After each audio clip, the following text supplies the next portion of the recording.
Olá pessoal, tudo bem com vocês? Bom dia, boa tarde, boa noite aí. Bom, para quem já assistiu minha primeira aula de abordagem do paciente emergencial, já me conhece, mas vou me apresentar de novo. Meu nome é João Pedro Brochado Souza, sou graduado em médico veterinário em 2016 pela Unigran. Fiz residência em anestesiologia e medicina de emergência na UFMS em 2019 e segui com mestrado também, com ênfase em anestesiologia aí, também na UFMS. Hoje eu vou falar para vocês um pouquinho sobre monitoração da ventilação mecânica. É importante eu salientar aqui para vocês que geralmente nós temos vários métodos de monitoração da ventilação mecânica, mas eu vou falar aqui basicamente do que a gente tem na rotina. Eu não vou entrar no mérito de hemogasometria, porque eu sei que não é uma realidade nossa, então vou focar mais em saturação, em SpO2 mesmo, que a gente vai ver no monitor, e capnografia, beleza? Então, basicamente, a primeira ferramenta que nós temos para fazer essa monitoração é a oximetria de pulso. Ela foi desenvolvida para diagnosticar a hipoxemia, que nada mais é do que uma pressão parcial de oxigênio na artéria baixa. Quando a gente tem uma pressão parcial de oxigênio na artéria menor que 60 milímetros de mercúrio, geralmente nós temos uma saturação menor que 90%. E geralmente a PaO2, a relação, FiO2-PaO2 está menor que 300. Vocês vão entender na próxima aula de ventilação propriamente por que é importante a gente ter essa relação PaO2-FiO2 na ponta da língua para a gente entender possibilidade de intubação. Tá ok? Então, basicamente é isso, gente. Quando a gente tem uma pressão parcial de O2 baixa, ou seja, quando o oxigênio na artéria diminui, ele fica com valores abaixo de 60 milímetros de mercúrio, nós corremos o risco, ou provavelmente teremos uma saturação menor que 90. Então, para que a oximetria de pulso ela foi desenvolvida? Ela foi desenvolvida basicamente para termos aí uma monitoração prática da saturação de oxigênio e, consequentemente, saturação da hemácia, ou seja, quanto tenho de oxigênio saturado nessa hemácia e consequentemente, também ela me oferece o pulso. Basicamente, não é exatamente a frequência cardíaca, porque, lembrando lá, a frequência cardíaca, ela pode ser confundida também com estímulos elétricos. Mas, na saturação, na oximetria de pulso, nós temos realmente o batimento cardíaco, aquilo que o coração faz o seu movimento e ejeta sangue, porque ele é identificado ali nas periferias. Então, toda vez que eu tenho um estímulo pulsátil na oximetria de pulso, eu tenho um batimento cardíaco. Mecanicamente, o coração bateu.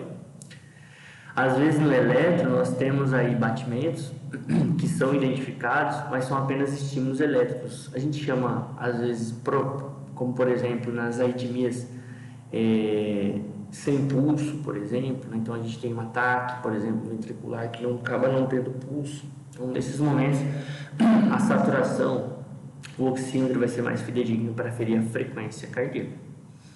Mas a intenção dele mesmo é ver a saturação de oxigênio na hemácia. O que nós podemos ter aí de alteração na oximetria de pulso? O que pode alterar a nossa avaliação na oximetria de pulso? Primeiro, anemia. Então, quando nós temos diminuição das hemácias circulantes, ou seja, uma diminuição de hemoglobina, nós temos uma anemia, provavelmente meu aparelho vai ter dificuldade em fazer essa mensuração. Ele vai ter dificuldade porque são menos, concorda comigo que são menos conteúdo, menos células circulantes. Então ele vai ter dificuldade para identificar isso. Vocês vão ver mais para frente, a gente vai falar um pouco sobre a tecnologia, como funciona, e vocês vão entender isso. Alteração de difusão, isso aqui é muito importante, principalmente para quem usa muito dexmedetomidina, que é um fármaco vasoconstritor. A gente sabe que ele faz uma vasoconstrição dose dependente às vezes e bem intensa, de forma sistêmica, bem intensa, principalmente de periferia. Então, geralmente na periferia nós já temos vasos finos, né, vasos menos calibrosos. E quando a gente usa, por exemplo, esses vasos constritores, né, ou até mesmo aquele paciente séptico que está hipoperfundido,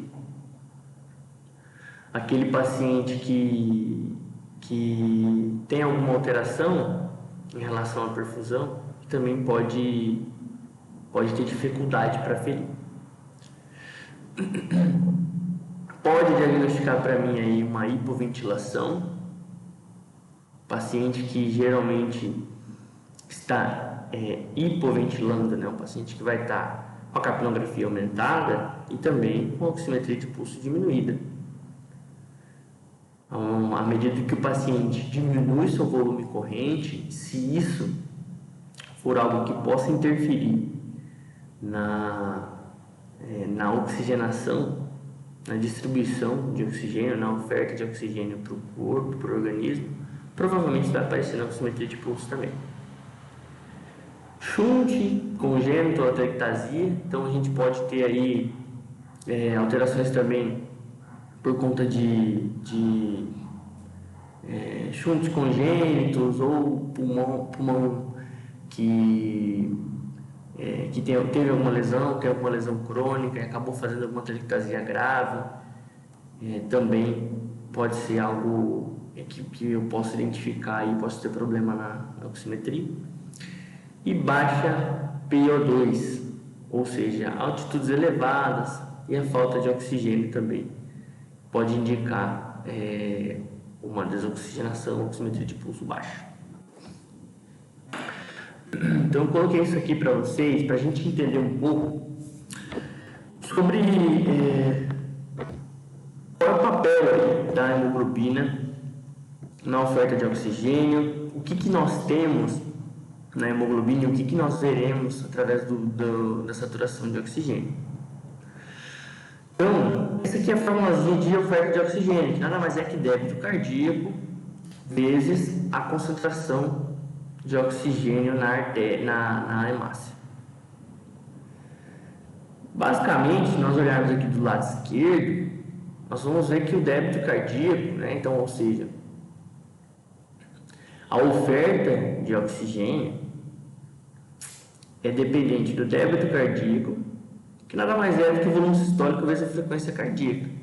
E aqui a gente vai entrar na questão do retorno venoso, na pós-carga, na contratilidade.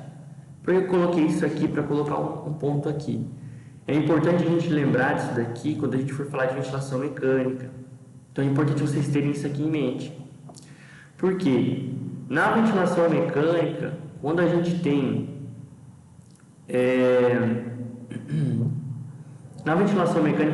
tem aí aumento da pressão intratorácica, a gente pode interferir nesse retorno venoso aqui. E a gente pode fazer diminuição da oferta de oxigênio, pode diminuir a pressão arterial por conta disso. Isso aqui também entra naquela forma de vasoconstrição, ali onde tem um paciente bradicárdico, né? Se eu diminuir a frequência cardíaca, meu débito cardíaco consequentemente diminui. Se eu diminuo o retorno venoso, minha pós-carga também diminui. Então é meu volume sistólico, e aí consequentemente reduz o débito cardíaco também, reduz a pressão arterial. Então é importante a gente ter isso aqui em mente. Mas nesse momento, quero que vocês olhem para esse lado aqui. Então, basicamente, o que a gente vai ter na hemácia? Então, a gente vai ter a quantidade de hemoglobina vezes 1,36, que é o tanto de ml de oxigênio que uma hemácia consegue carregar. vezes a porcentagem de saturação dessa hemácia, ou seja, a porcentagem que ela está saturada com oxigênio, mais uma constante de 0,0031 vezes a pressão parcial de oxigênio. Que isso aqui é o que nós teremos no plasma, tá? Então, por que é importante a gente ter essa noção? Por duas coisas. Primeiro, o que vocês acham que a gente vai conseguir melhorar, se a gente conseguir melhorar, para melhorar essa oferta de oxigênio? Por exemplo, eu tenho um paciente anêmico.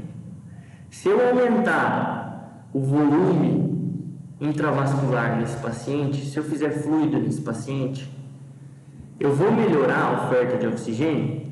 Percebam que aqui o que eu tenho no plasma é uma constante muito pequena. Então, provavelmente eu não vou mexer muito nessa oferta de oxigênio. O que vai mexer realmente com a minha entrega de oxigênio é aumentando nesse paciente anêmico a hemoglobina, fazendo uma transfusão, por exemplo. Certo? Aqui a gente entra num outro dilema, que seria uma outra aula aí para a gente conversar, que é oferta e demanda. A gente pode também estar ofertando oxigênio de forma adequada, ter hemácias suficientes, hemácias saturadas, mas a gente acaba tendo um consumo exacerbado de algum órgão, por exemplo, e a gente vai ter uma hipóxia.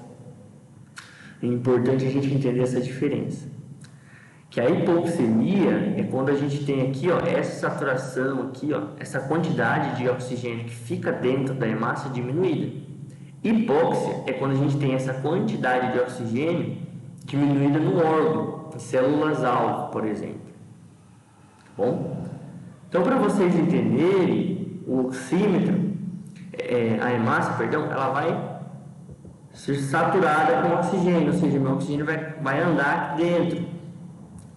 Então, a hemoglobina vai ser multiplicada aqui dentro dessa forma para a gente entender qual é a concentração de oxigênio na artéria, ou seja, a quantidade que eu tenho de hemoglobina vezes o ml que eu tenho de oxigênio em cada uma, ou melhor, o ml que cada hemácia consegue carregar de oxigênio, hemoglobina, vezes a saturação de oxigênio em cada uma delas.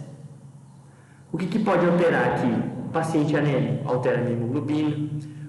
O paciente que eu tenho hemácias que não estão pegando exatamente, carregando exatamente 1,36 ml e menos, isso pode ser decorrente de algum fornecimento meu, ou seja, estou com uma FiO2 baixa ou uma hipoventilação. Saturação diminuída também é a mesma coisa, eu posso estar fornecendo pouco oxigênio, ou seja, está com uma FiO2 diminuída, ou o paciente hipoventilou por conta de alguma coisa.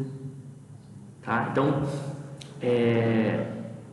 na ventilação mecânica, basicamente vai ser isso, as causas assim, de diminuição de diminuição de oximetria. Basicamente, vamos observar isso como uma hipoxemia. E aí vai entrar nisso daqui. Ou o paciente está anêmico, ou o paciente está carregando pouco oxigênio, decorrente do que? Ou eu estou com hemorragia ativa, ou eu estou diminuindo meu fornecimento de oxigênio, e assim por diante. Então é importante vocês entenderem isso. O plasma vai carregar um pouquinho de oxigênio? Vai. Só que não vai ser tão relevante assim para a gente focar tanto nisso. A ideia maior é isso daqui. Beleza? Então aqui eu coloquei a curva da oxihemoglobina para vocês. E nada mais é do que no eixo vertical eu tenho a saturação de oxigênio do paciente. No eixo horizontal eu tenho em milímetros de mercúrio, perdão, que acabei não colocando aqui, mas em milímetros de mercúrio, a pressão de oxigênio na artéria. Tá? O que é interessante observarmos aqui? Percebe que o paciente com 27 milímetros de mercúrio de oxigênio na artéria, uma pressão parcial, né, de 27, geralmente esse paciente vai saturar 50. O paciente com 40, geralmente o paciente vai saturar 75. E a partir daí, eu tenho um paciente com 60, por exemplo, que vai saturar 90. Percebe-se que o paciente que satura 90, com 60 milímetros de mercúrio, esse paciente, ele não vai ter um ganho tão excessivo na saturação a partir daqui. Concordam comigo? Então, olha só o que o nosso organismo é capaz de fazer. Nós conseguimos, por isso que a gente consegue sobreviver aí, às vezes, a estímulos em exercícios de longo prazo, ou corrida, algum tempo embaixo d'água, por exemplo. Por quê? Eu tenho aqui um gap, vamos dizer assim, onde eu consigo diminuir a pressão parcial de oxigênio do meu corpo até mais ou menos ali, 65, 70, vamos dizer, 70, para que eu tenha uma saturação de 93, 95. É importante a gente ver isso daqui, porque, primeiro, a pressão parcial de oxigênio na artéria não é aquilo que eu forneço para o paciente, ou seja, não é minha FiO2, tá? Mas ela pode ser dependente da FiO2. Por exemplo, se eu tenho uma FiO2, se eu trabalho ali com uma FiO2 de 40 e esse paciente tem algum problema lá naquela formulazinha que eu mostrei para vocês anteriormente, de oferta e demanda de oxigênio, ele pode ter uma FiO2 de 40 com uma pressão parcial de oxigênio na artéria de 60 e estar saturando 90. Aumento a minha FiO2 para 50. Provavelmente, se eu tiver uma ventilação, volume corrente adequado, esse paciente vai aumentar a pressão parcial de oxigênio na artéria. Correto? Então, eu vou ter aqui, um paciente agora com 70 de pressão parcial de oxigênio, porque eu aumentei a minha FiO2. Ele vai aumentar a saturação para 95, vamos dizer aqui. Beleza? Eu quero um paciente que sature 98. Eu consigo aumentar a FiO2, trazer talvez ele um pouquinho mais para cá, para a curva, ele vai aumentar um pouquinho mais. Mas o interessante de a gente ver isso daqui, ver em relação à saturação e pressão parcial de oxigênio, é que entre 60 e 100 a gente não vai ter uma diferença tão grande. Então, por isso a gente consegue ter aquele tempo que a gente conversou sobre oxigenoterapia pré-indução. A gente consegue ter um tempo seguro ali, sem ventilação, sem o paciente ventilar direito, certo? O paciente hipoventilando, mas ainda assim saturando normal, ainda assim tendo uma saturação boa, tá? Então é importante vocês entenderem esse gráfico, é importante demais vocês entenderem esse gráfico, para que a gente consiga entender como trabalhar com a FiO2 e também frente a alguns problemas que possamos ter aí na monitoração da anestesia. Então vamos falar logo de oximetria de pulso. Importante vocês entenderem esses dois conceitos, da curva de oximoglobina, da oferta e demanda de oxigênio, da onde vem do que depende, né, essa entrega de oxigênio. Essa entrega de oxigênio depende da hemoglobina, daquela formulazinha de hemoglobina que eu falei para vocês, e do débito cardíaco. Mas também é dependente do consumo de órgãos. Por exemplo, eu tenho aí um paciente séptico que provavelmente tem alguma deficiência em algum órgão. Provavelmente esse órgão vai estar comprometendo o meu paciente de alguma forma. Ele vai estar consumindo mais oxigênio. E aí eu não tenho um problema na oferta de oxigênio, o problema eu tenho na demanda de oxigênio. Entendeu, gente? Então, pode ser que isso não interfira na pressão parcial de oxigênio na artéria no paciente que está entubado no oxigênio 100%, mas com a FiO2 diminuída pode ser que interfira. Então, por isso que é importante saber monitorar isso. Eu posso utilizar o oxímetro nessa monitoração? Não é ideal, porque, como eu disse, o oxímetro ele vai aferir a porcentagem de saturação da hemoglobina na artéria. Mas na verdade, eu quero saber, para que eu consiga diagnosticar esses pontos de oferta e demanda, eu ainda preciso juntar vários fatores, mas principalmente ter a minha pressão parcial de oxigênio na artéria, que é algo diferente. Vou voltar lá. A saturação de oxigênio na hemoglobina, na hemácia, é diferente da pressão parcial de oxigênio na artéria. Lembrem lá que na artéria eu tenho a hemoglobina e o plasma, certo? Isso também é dependente do quanto que eu oferto de oxigênio na minha ventilação mecânica. Então não é a mesma coisa. Beleza? Então vamos lá para o oxímetro. O oxímetro de pulso, ele tem algumas variáveis que podem gerar alguns problemas e a gente tem que ficar de olho. A gente vai falar um pouquinho delas a partir de agora. Então temos aí a variável biológica, variável sensor, variável computador monitor. Tá? Tudo isso pode interferir na minha leitura e avaliação e monitoração. Então, gente, uma dica que eu dou, tomem muito cuidado com a oximetria de pulso. A gente vai falar um pouco disso, mas é uma ferramenta ótima, muito boa de ser utilizada, eu gosto bastante. Além de dar as informações de saturação e frequência pulso, por exemplo, né? Nós conseguimos tirar algumas outras informações importantes, mas é importante a gente entender a qualidade do sinal antes de qualquer coisa. Eu tenho certeza que você, que é anestesista, já deve ter utilizado um oxímetro que um dia não pegou ou pegou mais ou menos. Então tome cuidado com isso, porque o oxímetro ele precisa ter uma onda de qualidade, ele precisa ter uma onda bonita para que a gente confie nele. Não dá para eu colocar o oxímetro, ele começa a fazer umas ondas diferentes do que realmente é a onda dele, porque até ele pegar demora um pouquinho, principalmente esses oxímetros que não tem uma tecnologia mais avançada. Aí a gente acaba já olhando lá, nossa, o paciente está com 70 de saturação. E às vezes a onda está toda errada. A outra coisa é que o oxímetro ele não é testado a partir da saturação de 75 abaixo.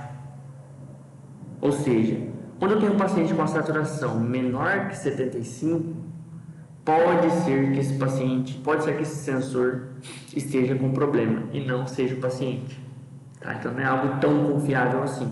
O ideal é que eu faça uma hemogasometria para confirmar essa saturação. Agora, acima de 75, eu já tenho uma confiabilidade boa. Eu tenho um paciente ali com 80 de saturação, tem uma onda bem bonitinha, a onda está fazendo certinho. Já tem algum tempo que esse oxímetro está ali no paciente. Posso confiar? Beleza, vamos confiar. É a ferramenta que a gente tem. Tá? Mas tomem cuidado em relação à curva. Porque às vezes ela está com aquela curva nada a ver, não fez uma curva legal e está dando valores. Então não dá para confiar nesse oxímetro. Tá? Então a primeira variável é a variável biológica que eu falei para vocês. Então aqui a gente tem duas hemácias com oxigênios dentro aqui. Por que eu vou colocar essa imagem para vocês? Basicamente, a gente vai ter na variável biológica dificuldade na aferição nesses pacientes que têm essa saturação diminuída. Ou seja, dificuldade nesses pacientes que carregam um pouco oxigênio. Porque, mecanicamente, vocês vão entender mais claro isso quando a gente falar ali da tecnologia, porque geralmente as hemácias que estão com mais oxigênio, elas facilitam, por conta da tecnologia, a aferição do oxímetro. E percebem aqui também uma coisa importante, que é o ponto aqui, que é a coloração da hemácia. Eu tentei colocar um pouquinho diferente para vocês, não sei se ficou visível, mas essa hemácia aqui está um pouco mais escura que essa. Que geralmente é o que acontece. Quanto mais oxigênio, mais coloração viva nessa hemácia. A gente acaba dizendo que o sangue arterial é um sangue mais vivo, acaba ficando bem claro para a gente visualizar isso. E isso facilita a aferição do oxímetro por conta dessa coloração mais viva. Quanto mais claro ali, mais fácil dele aferir. Por isso que hemácias pouco saturadas, com a temperatura um pouquinho mais baixa ali, são hemácias que vão gerar problema para o sensor, para aferir. Beleza? Então,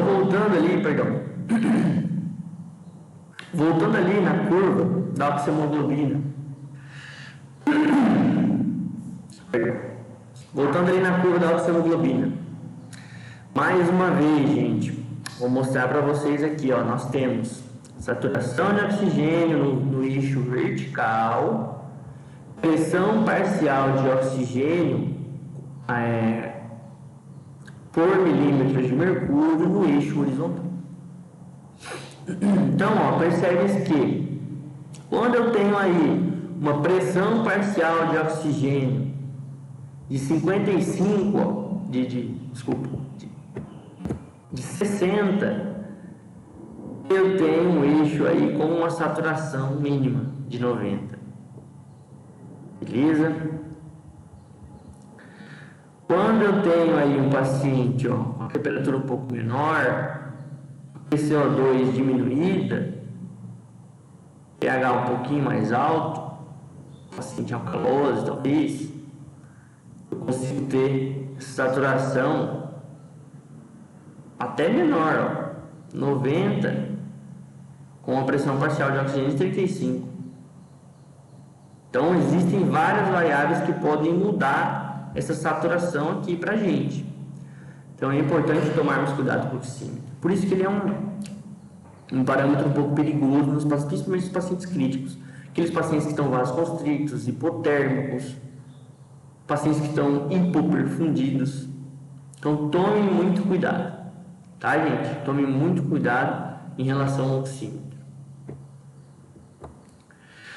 E aí a gente vai para a variável sensor, que é a tecnologia mais recente, né, onde a gente tem aí o oxímetro que emite uma luz vermelha e uma luz infravermelha. Nós temos o oxímetro também um pouco mais antigo, que é aqueles que emitem uma luz infravermelha apenas, né?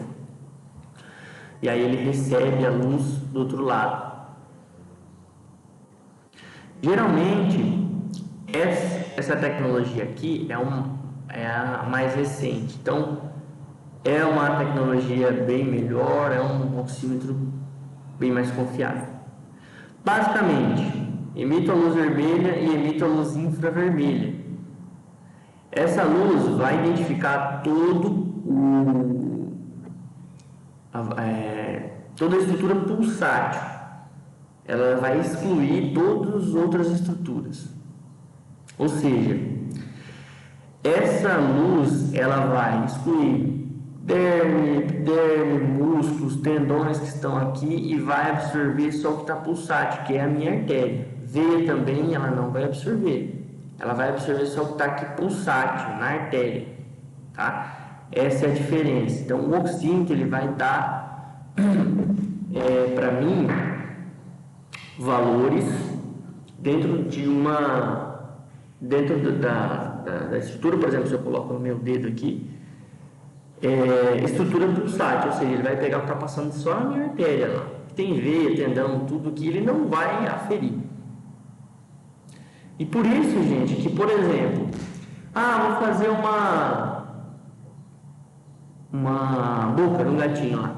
Vou fazer uma boca no gatinho, coloco o oxímetro, o gatinho branco, né? Coloco o oxímetro lá no dígito, lá na pata de trás. Nossa, perfeito, tá pegando demais.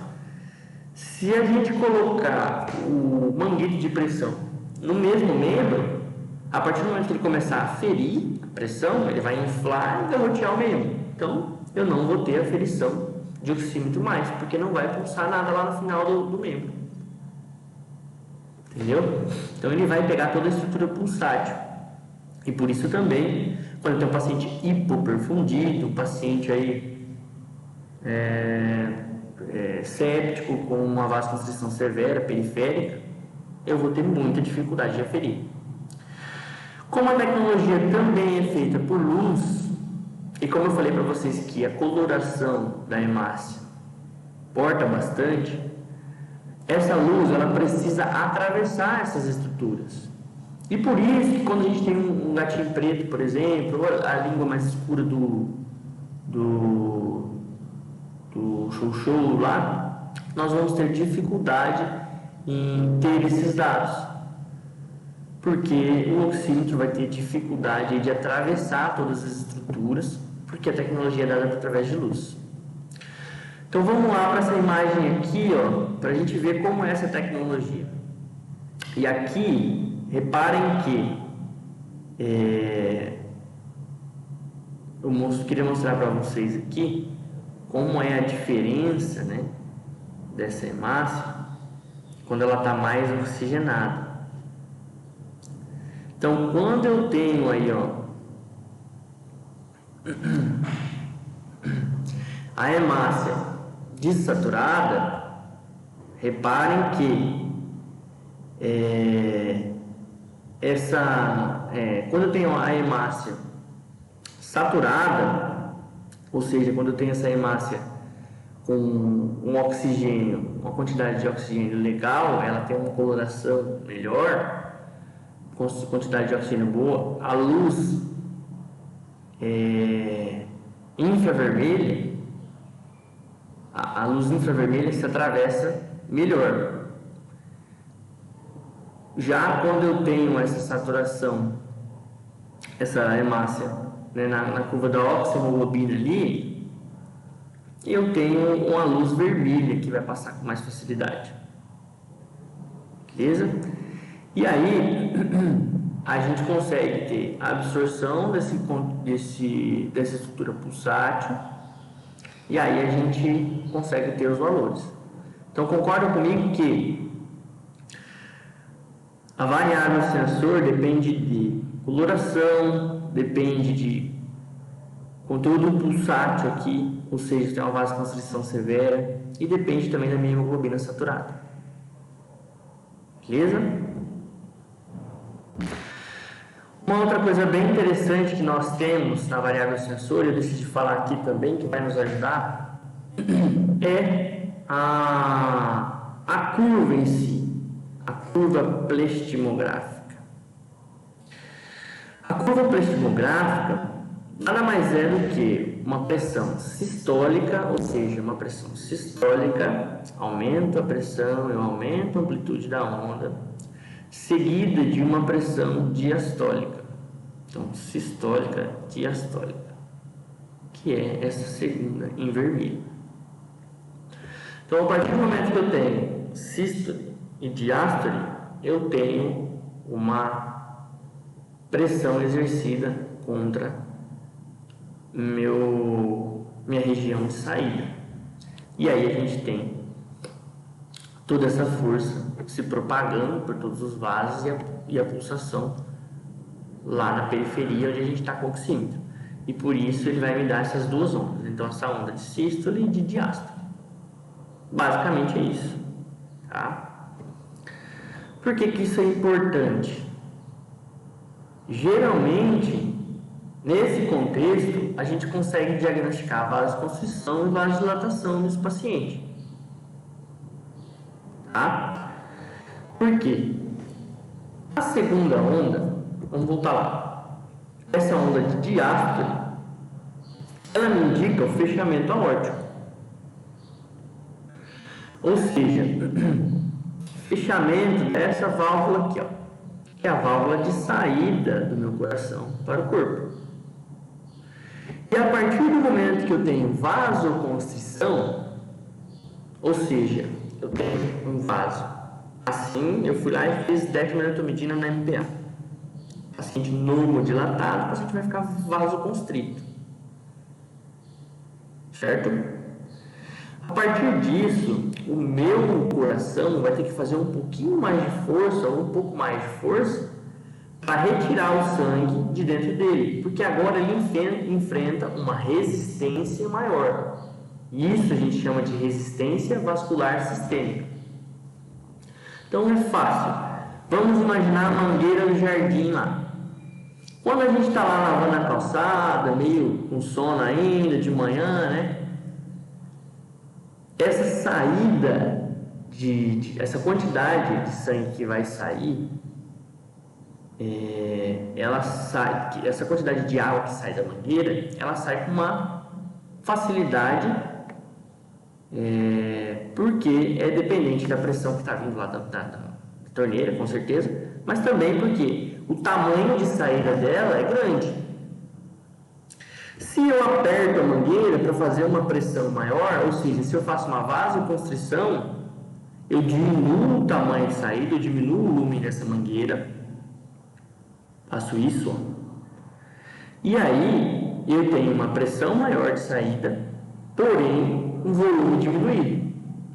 Então, por isso, concorda comigo? Quando eu aperto a mangueira lá, eu diminuo o volume de saída, mas aumenta a pressão. Então, é por isso que quando a gente faz vasoconstrição, a gente diminui relativamente o débito cardíaco.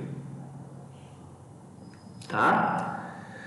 E qual é a relação disso com essa curva da oximetria? Bom, quando a gente tem o fechamento aórtico, é o momento onde a gente tem a diástole. Então, reparem aqui nesse GIF. A partir do momento que essa válvula fecha, o átrio esquerdo coloca mais sangue no ventrículo esquerdo. Então, a gente tem a diástole, a ejeção de sangue para as câmaras do coração ali. O enchimento. E o contrário é quando a gente tem a sístole, eu tenho a abertura dessa válvula. Quando eu tenho o coração, uma vasoconstrição aqui, nesses vasos, eu tenho o ventrículo tendo que fazer mais força para ejetar o sangue. Beleza? Por quê? Apesar de ter uma pressão alta, uma vasoconstrição, uma pressão arterial boa, mesmo assim eu não posso fazer uma vasoconstrição a ponto de diminuir meu débito cardíaco, de forma que eu diminua a oferta de oxigênio. Então isso eu tenho que ser colocado na balança. Então o coração começa a fazer um pouco mais de força para ejetar esse sangue. E aí essa válvula começa a fechar mais cedo. Ou seja, eu vou imaginar a válvula aqui, meu coração batendo, meu ventrículo batendo para ejetar o sangue. O ventrículo vai forçar, a válvula vai abrir, o sangue vai sair e a válvula vai fechar. Se eu tiver vasoconstrição aqui na saída, meu ventrículo vai ter que fazer uma força maior. Então, o ventrículo faz uma força, a válvula abre, sai o sangue e ela fecha logo na sequência com uma quantidade menor de saída. Por quê? Porque a pressão, a força do ventrículo tem que ser maior e a pressão contra também é maior. Se eu tenho uma pressão diminuída na saída, meu ventrículo vai fazer força, minha válvula vai abrir, vai sair bastante sangue e ele vai fechar em tempo maior. E por isso que essa curva, essa incisura dicrótica fica lá embaixo, quando eu tenho um paciente vasodilatado, porque o fechamento aórtico é mais demorado. E por isso também que eu tenho aí uma incisura dicrótica alta nos casos de vasoconstrição, aqui ó, tá vendo? Que eu tenho fechamento aórtico rápido. Então o ventrículo bate, sai e já fecha. Vasodilatado, o ventrículo faz sístole, empurra e fecha. Vasoconstrito, o ventrículo faz sístole, a válvula abre e já fecha bem rapidinho. Então, está relacionado a isso. E por que isso é importante na monitoração? Agora, uma ventilação mecânica, pode ser que não seja tão importante, mas quando a gente avalia a vasoconstrição, quando a gente quer tratar a pressão arterial, por exemplo, é uma das variáveis. Vou olhar o paciente lá, está vasoconstrito. Está vasoconstrito, beleza. Ele está hipotenso. O que eu vou fazer? nesse paciente hipotenso vasoconstrito, eu vou colocar uma norepinefrina para tratar essa pressão arterial? Não, porque ele já está vasoconstrito. Tem que avaliar outros fatores. O que é decorrente da pressão arterial? O que pode causar a pressão arterial baixa? Débito cardíaco diminuído. Aí a gente entra naquela fórmula que eu mostrei para vocês no começo. Volume histórico vezes frequência cardíaca. O retorno venoso dele está comprometido, certo? Às vezes eu fiz uma PIP muito alta, estou comprometendo esse retorno venoso. Uma pressão respiratória muito alta também, estou comprometendo esse retorno venoso. Não é. Então é a frequência cardíaca. A frequência cardíaca dele está baixa, está diminuída ali, abaixo de 30, 20, pode ser que seja isso também. Então vamos tratar um pouquinho essa frequência cardíaca. Entendeu? Então, a tratamento da pressão arterial é isso, e por isso que o oxímetro é importante nessas horas. Então, voltando no contexto da aula ali na variável sensor. Se eu tenho um paciente muito vasoconstrito, às vezes o meu sensor me deixa na mão, dependendo da qualidade do sensor. Então, tomem cuidado com isso. Ainda ali falando da variável sensor. Quando eu tenho uma saturação de oxigênio de 90 a 100, PaO2 60 a 100 milímetros de mercúrio, mais ou menos. Que é o que eu mostrei lá na curva da oxihemoglobina para vocês. 80 a 90, 45 a 60 de milímetros de mercúrio de oxigênio, de pressão de oxigênio na artéria. Menor que 80, 40, menos de 40, provavelmente. O ideal, gente, que a gente deixa aqui, né? 60 a 100. Mas várias variáveis que podem interferir nisso. A gente já discutiu. Então, aqui só para vocês entenderem um pouco lá na minha rotina. Ó. Esse paciente aqui, vamos focar aqui primeiro. Tem um paciente que está, eu posso olhar também a minha incisura dicrótica na artéria, tá? Na curva da pleximográfica da artéria. É a mesma coisa. Então, ó, esse paciente aqui, ó, eu nem estou vendo direito a oximetria dele. Nem estou vendo direito a dicrótica dele, a incisura dele. Ele está com 96 de saturação. Aqui na minha artéria, eu consigo observar que ele está vasoconstrito. Está com uma incisura um pouco alta. Tá vendo? Ó, a incisura dele aqui alta. Então, o que eu faço nesse paciente aqui? Eu estou fornecendo uma FiO2 boa, estou ventilando, ele está em ventilação mecânica. É um paciente rígido, não tem sinais de alteração pulmonar, não tem nenhuma contusão pulmonar, nada assim. Não é um paciente que está séptico, que está consumindo mais oxigênio. Então, também não é um paciente que deveria estar, se está com a FiO2 boa, deveria estar saturando acima de 95. Beleza. 96 aqui, tá legal? Tá aceitável? Beleza, tá aceitável. Mas essa curva tá muito feia. O que eu vou fazer, gente? Eu vou mexer no oxímetro, vou tirar ele, vou dobrar a língua. Então, existem várias formas de a gente colocar o oxímetro. Posso dobrar a língua do paciente, posso colocar língua e lábio assim, ó. Posso colocar só no lábio, posso colocar no dígito. Só que o que é importante a gente saber aqui? Duas coisas. Primeiro, a área de avaliação dele traz mais confiabilidade quando maior. Ou seja, se eu coloco no dígito e acaba ficando aqui na pontinha do dígito dele, que é mais fininha, né, onde a gente tem as falanges ali, o começo da falange e metacarpo, metatarso, enfim, a gente tem uma estrutura menor, então vai ter uma confiabilidade diminuída. Agora, se eu coloco na língua e dobro essa língua, às vezes, ó, pegar o caramelo ali 10 quilos, coloco na língua, dobro a língua dele, vai ter uma estrutura maior ali para ferir, então fica mais confiável. Então eu posso fazer isso nesse momento, se eu não estou confiando tanto nesse oxímetro, ou se eu quero uma onda mais bonitinha. Segunda coisa, alguns oxímetros, eles apertam com o tempo. Você coloca, ele aperta, ele acaba apertando a língua do paciente e vai fazendo uma diminuição do fluxo sanguíneo ali, diminuição do pulso, e aí a saturação às vezes cai por consequência. Então tomem cuidado com isso. Provavelmente, na maioria das vezes, o que resolve? Tira o oxímetro, deixa voltar a circulação melhor na língua, voltar a circular tudo normalzinho, espera alguns segundos e coloca novamente. Provavelmente vai voltar ao normal. Então tomem cuidado com isso também, tá, gente? No segundo monitor aqui, vamos olhar aqui, ó. eu tenho um paciente extremamente vasoconstrito na dicrótica, na oximetria, mas eu tenho um paciente normodilatado, vamos dizer assim, na pletismográfica da artéria. Em qual que eu vou confiar aqui nesse contexto? Eu confio na artéria mais uma vez, por quê? Eu tenho uma saturação de 90 aqui. Também tinha um paciente rígido, apesar de estar hipoventilando, ao CO2 um pouco aumentado, eu já estava corrigindo a ventilação mecânica dele. Mas a minha curva da pletismográfica não está tão bonitinha, não está aquela curva tão legal. Então o que eu mexi primeiro? Vou mexer na CO2, vou mexer no volume, já estava mexendo no volume, mas também ao mesmo tempo eu vou mexer nessa curva aqui, vou mexer no meu oxímetro, vou melhorar o oxímetro, vou colocar num lugar melhor, enfim, tá? Pra gente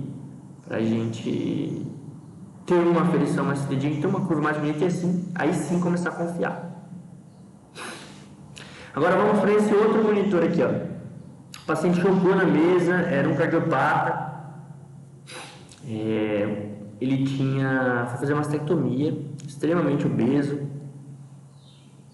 e ele tinha um tumor embaixo, acabou rompendo, acabou chocando na mesa. E aí eu tinha um paciente vasodilatado, ou melhor, paciente vasoconstrito, perdão. Então eu tinha um paciente ali vasoconstrito e hipovolêmico, consequentemente hipotenso, né? Só que vejam lá, a minha curva da oximetria aqui tá bem bonitinha, tá vendo? Tem um paciente vasoconstrito, legal, mas eu não tenho valor de saturação. Por quê? Provavelmente esse sensor estava tendo algum problema por conta da variável sensor mesmo, por conta da variável biológica, perdão.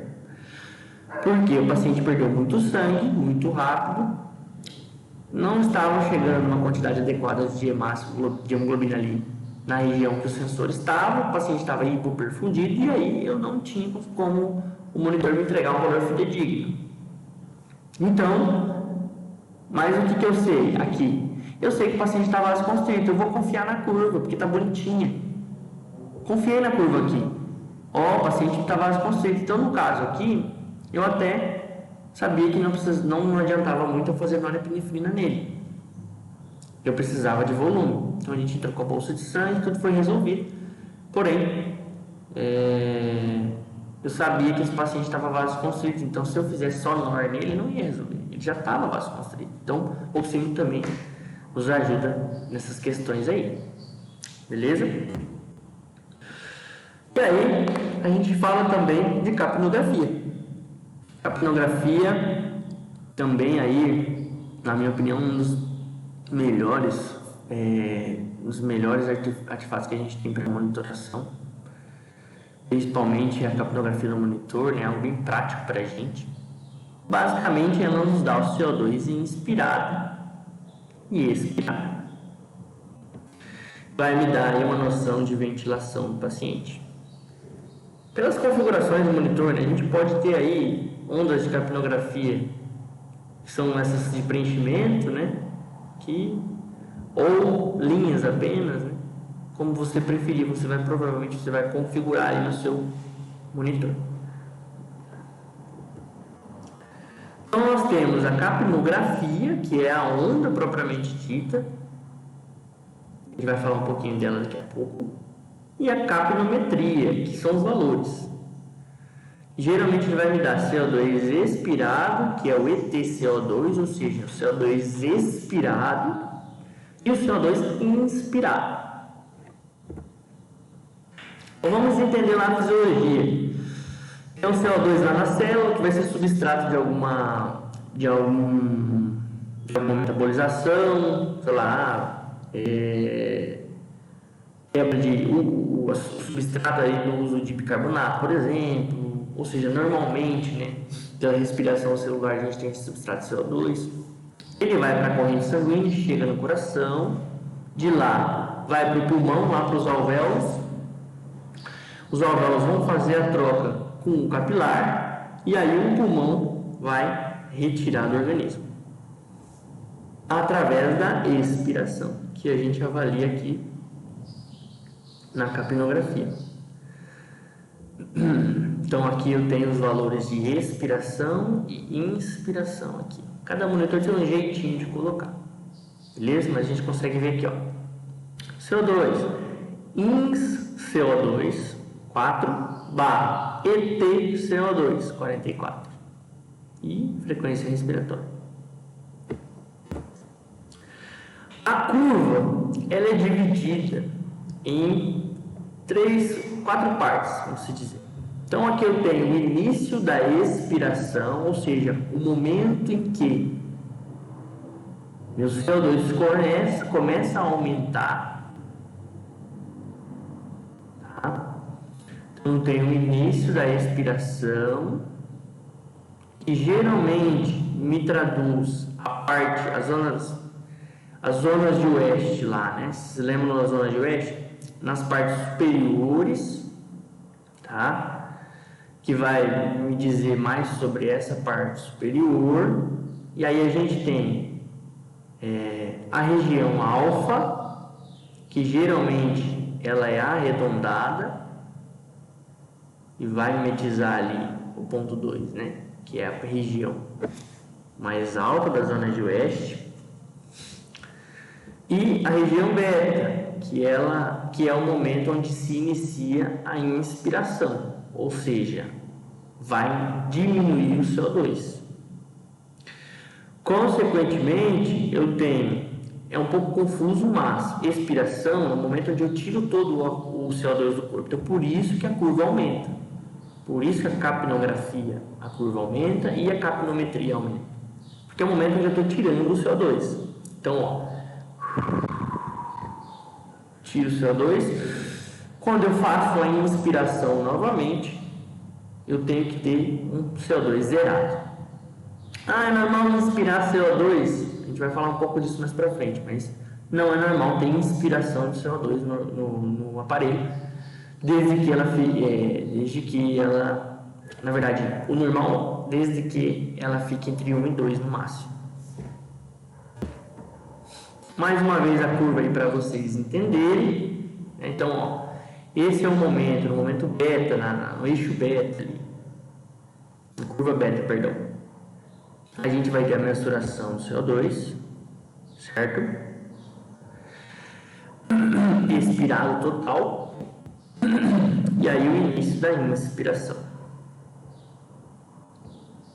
E aí, esse momento é o momento do platô, que a gente chama. A gente forma um platô aqui, que é um tempo onde a capnografia fica, onde o CO2, né, se mantém ali sendo expirado e depois é feita a inspiração novamente. Então, quais são os tipos, né, de capnógrafo? Nós temos aí o mainstream, que é esse capnógrafo aqui, ó, que ele vai pegar toda a amostra que passa dentro do circuito e fazer uma leitura através da tecnologia que ele tem. E aí nós temos o side stream, que nada mais é do que esse daqui, que é feito, que ele é uma alíquota que ele coleta do tubo. A tecnologia dele basicamente essa caixinha aqui, vamos dizer, né? Esse módulo ele é conectado ao aparelho. Aqui eu conecto um extensor de equipo, um filtro, um extensor, que vai ser conectado ao tubo do paciente. Eu posso pegar uma agulha e furar o tubo, eu posso usar um cotovelinho onde tem uma saída aqui que ele conecta, e aí ele vai coletar só uma alíquota ali daquele volume corrente e fazer toda a leitura. Vantagens e desvantagens. Vantagens mainstream: você faz uma mensuração mais fidedigna, assim, porque eu tenho toda a mensuração do volume passando por ali. Então eu não apenas coleto uma alíquota, eu mensuro todo o volume corrente que está saindo, todo o CO2 expirado ali como um todo, né? O side stream não, ele pega apenas uma alíquota. Mas, na minha rotina, eu uso muito o side stream e prefiro, porque já entrando aí no ponto negativo do mainstream. Duas coisas. Primeiro, ele aumenta o espaço morto. A gente vai falar um pouco disso, mas basicamente o espaço morto é tudo aquilo que não faz a troca gasosa aqui, então ele vai aumentar esse espaço morto. E também ele pode dar problema. Você precisa tomar um cuidado maior aí nesses capnógrafos quando a gente faz cirurgias na boca, quando a gente faz odonto, quando a gente faz cirurgias ali na boca no geral, porque o odonto usa muita água, molha muito e acaba molhando o sensor e aí tem problema, tá?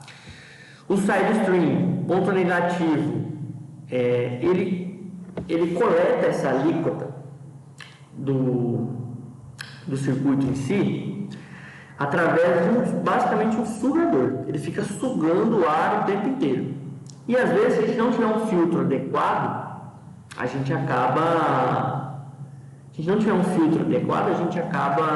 o aparelho acaba sugando água e entra dentro. E aí a gente tem problema. Ele acaba estragando e um módulo desse é muito caro. Então tomem cuidado com isso. Depois eu mostro para vocês, mas no Levenpad nós temos um filtro HME, que é um filtro que tira a umidade, né, reduz a umidade, basicamente, que na verdade esse filtro ele tem outras funções, mas ele também tem essa função de retirar essa umidade.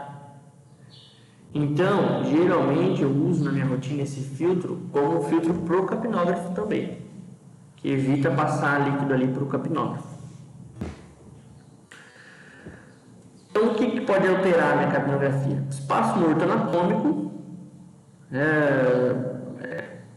tudo aquilo ali nas zonas de West, né, que está acima ali, a gente, o que não faz troca gasosa, ou seja, quanto maior o espaço morto, maior pode ser a retenção ali, a retenção de CO2. A gente pode ter uma capnografia alta. Por isso que eu falei que o mainstream, ele aumenta um pouco mais o tamanho em relação ao tubo e traqueia, e aí aumenta o espaço morto. Outra coisa, o filtro também aumenta o espaço morto. E daí a vantagem da gente utilizar cada vez um espaço morto menor. Posso diminuir o espaço morto também como? Cortando o tubo endotraqueal. Cortando o tubo que ficaria 4 centímetros para fora da boca do paciente, eu posso cortar até na boca do paciente e conectar ali. Isso diminui também o espaço morto, mas não é anatômico, né? O anatômico que a gente está falando aqui é bronquilos no geral. Espaço morto alveolar, ou seja, aquele alvéolo que a gente pega com líquido, atelectásico, colabado, certo? Lembrem, todo paciente em anestesia, independentemente se ele está em ventilação mecânica ou não, ele vai fazer a atelectasia, mesmo que grau mínimo. Pacientes eles suportam isso de forma tranquila, mas os pacientes comprometidos com alguma alteração geralmente não suportam. Então, por isso que a ventilação mecânica é imprescindível na anestesiologia. E aí a gente acaba tendo que recrutar esses alvéolos. Como resolve esse espaço morto alveolar? Se eu tenho um alvéolo ainda viável, mas lesionado, atelectásico, eu posso recrutar ele, aumentando a pressão em PIP. Ou se eu tenho um alvéolo com líquido, um paciente com edema pulmonar ali, edema intersticial, eu vou ter que tratar esse edema de alguma forma, para diminuir, para voltar, fazer esse alvéolo ser areado e melhorar toda a situação dele. E espaço morto mecânico, que nada mais é do que as estruturas que nós temos ali, traqueia, tubo e tudo mais. De valores, é importante a gente entender que na hemogasometria o ideal é de 35 a 45 ml de mercúrio de CO2. A diferença do ET-CO2 expirado no monitor é que o ideal seja de 30 a 40. Tá? Então vamos interpretar as ondas lá. A primeira onda que a gente geralmente tem é hipercapnia, né? Um aumento ali acima de 45 ou de 40 de milímetros de mercúrio de CO2 na expiração.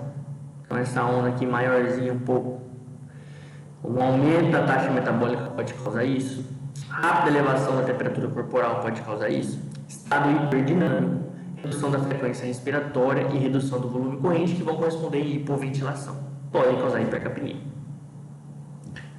A hipocapnia, que pode ser por redução da taxa metabólica, redução da temperatura corporal ou hipotensão, ou seja, paciente hipotenso, paciente com redução da taxa metabólica diminuída, hipotérmico, é um paciente que hipotenso, vai chegar pouco sangue ali no coração, consequentemente vai chegar pouco CO2, vai para o pulmão pouco CO2, o alvéolo vai pegar pouco CO2, vai eliminar pouco CO2, a gente vai ter uma hipocapnia, então paciente hipoventilando, tá? Aumento da frequência respiratória, o aumento do volume corrente, aqui seria o paciente hiperventilando. Então o paciente está hiperventilando, ou seja, está retirando muito CO2, está retirando CO2 demais, além do normal. Opa, peraí, vamos diminuir então a frequência respiratória, vamos diminuir o volume corrente, para que a gente tenha aí um aumento do CO2 que ele fique dentro do ideal. Reinalação do CO2 pode indicar falha na válvula inspiratória, inadequado fluxo inspiratório ou exaustão da calça d'água. Então pode ser que o fluxo esteja diminuído ou pode ser que essa válvula inspiratória do aparelho esteja estragada. Uma coisa que acontece comigo aqui numa clínica que eu vou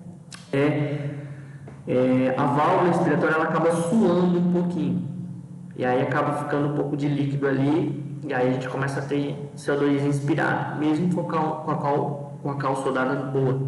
Aí eu acabo tirando a válvula, limpo ela, seco bem e aí acoplo de novo, resolve o problema. Então fiquem de olho nisso, tá? Intubação esofágica, nós sabemos aí, quando a gente intuba, né? Então o capnógrafo ele é padrão ouro para identificar a intubação. Ele é padrão ouro para identificar a intubação.